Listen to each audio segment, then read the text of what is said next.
Aulia Aspani selaku moderator sekaligus pemateri ketiga. Adapun teman-teman saya, perkenalkan, nama saya Adida Marsha, saya sebagai pemateri pertama. Perkenalkan, nama saya Anwar Fuadi, saya selaku sebagai pemateri kedua. Perkenalkan, nama saya Olika, saya sebagai pemateri keempat. Perkenalkan, nama saya Muhammad Danang, saya sebagai materi kelima dan terakhir. selamat menyaksikan.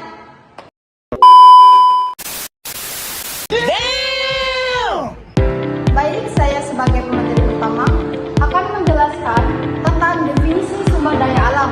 Sumber daya alam adalah segala sesuatu yang berasal dari alam dan dapat digunakan untuk memenuhi kebutuhan manusia, biasa seperti benda hidup maupun mati. Contohnya ada dua. Yang pertama, sumber daya hayati seperti tumbuhan dan hewan. Yang kedua, sumber daya non hayati seperti air, udara, dan tanah. Yang kedua, pentingnya sumber daya alam bagi kehidupan manusia ada tiga. Yang pertama, sumber pangan seperti padi, jagung, sayur untuk makanan setiap hari. Yang kedua, sumber energi minyak bumi, gas, dan angin. Yang ketiga, sumber bahan baku industri seperti kayu untuk membuat mebel atau alat elektronik. Yang ketiga, hubungan sumber daya alam dengan lingkungan. Yang pertama, lingkungan menyediakan sumber daya alam seperti hutan, sungai, lautan, dan tanah. Mungkin itu saja materi dari saya. Selanjutnya, pemateri kedua saya menjelaskan. Saya akan memaparkan materi tentang klasifikasi sumber daya alam. Pertama, berdasarkan sifatnya. Sumber daya alam yang dapat diperbarui, contohnya seperti angin, air, tumbuhan, hewan, sinar matahari, dan biomasa. Sumber daya alam yang tidak dapat diperbarui, contohnya seperti minyak bumi, gas alam, mineral logam, emas, dan besi. Kedua, berdasarkan sumbernya. Pertama, sumber daya alam biotik, contohnya seperti hewan, tumbuhan, mikroorganisme, hasil hutan, dan hasil perikanan.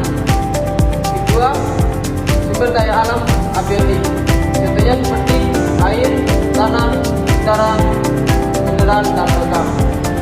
Ketiga, berdasarkan lokasinya, lokasi atau tempatnya, contohnya seperti tanah, batu, mineral, hutan. Kedua, sumber daya alam laut, seperti ikan, terumbu karang, minyak bumi, lepas pantai. Sekian, wassalamualaikum warahmatullahi wabarakatuh. Selanjutnya, jenis-jenis sumber daya alam. Yang pertama, sumber daya alam hayati. Sumber daya alam hayati adalah sumber daya yang berasal dari makhluk hidup, baik tumbuhan maupun hewan, yang dapat dimanfaatkan oleh manusia untuk memenuhi kebutuhan hidup. Sumber daya alam hayati bersifat dapat diperbarui. Adapun contohnya, yang pertama ada ikan, hewan, tumbuhan, dan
saya akan membahas materi terakhir, pemanfaatan sumber daya alam.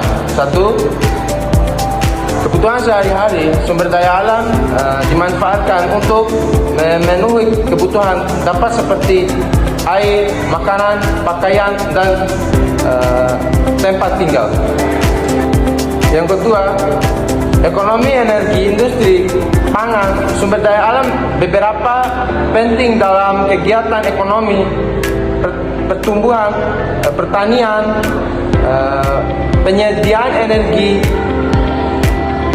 minyak, bumi, gas alam, bahan baku industri, kayu, logam, dan produksi pangan, pertanian, perikanan. Yang ketiga, dampak pemanfaatan sumber daya alam. Positif, meningkatkan kesejahteraan manusia, pertumbuhan ekonomi, perkembangan teknologi, dan inovasi. Negatif, kerusakan lingkungan, polusi, deforestasi, perubahan iklim, hilangnya keanekaragaman hayati, konflik sosial akibat perebutan sumber daya. Sekian presentasi dari kami. Apabila ada kesalahan, mohon dimaafkan. Wabillahi taufiq wal hidayah. Wassalamualaikum warahmatullahi wabarakatuh.